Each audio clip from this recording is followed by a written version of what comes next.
Diba? Nagmamagaling. At grabing hamakin si Kikay.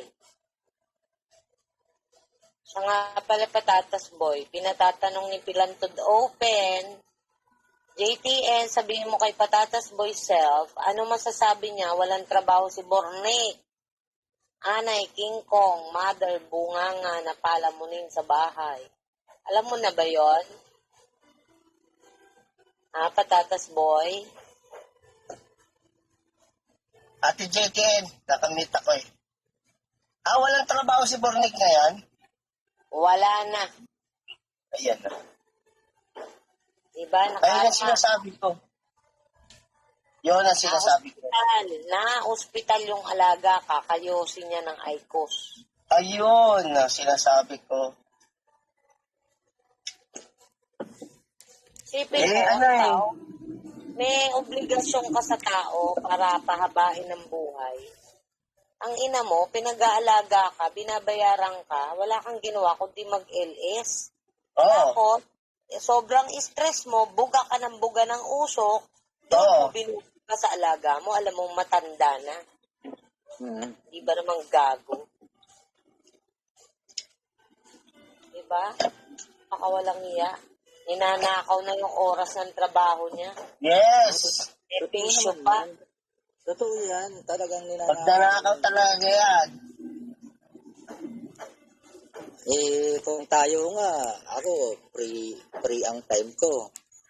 Pagka mayroon akong schedule na oras sa pang-araw-araw. Pero, hindi ko pwedeng, di ba, minsan nakaka-live kayo, kalagitnaan ng work. Hindi ako nakakaakyat. Nakikita nyo naman yan.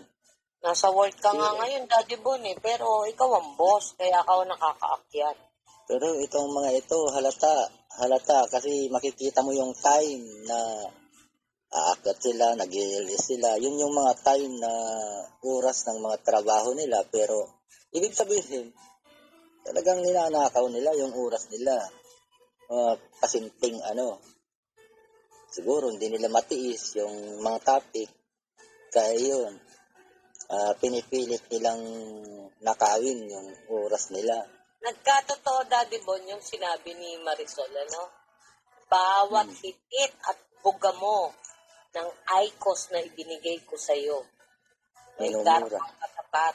O, diba? Minumura kita. Ganon yung niyan eh. Habang hinihitit na niya daw, nadidinig niya yung mura ni Marisol. Tama. Ang sakit nun, Kaya yung IQOS na yung itapon mo na. Kasi pag bawat hitit mo, mura ang hinihitit mo. At may karmang katapat yan. Dahil sinabihan mo ng tanga yung nagregalo sa'yo. Ginawa mo pang tanga. Ikaw na yung binigyan at naregaluhan, ginawa mo pang tanga. Yun yung mga palusot ng mga yan eh.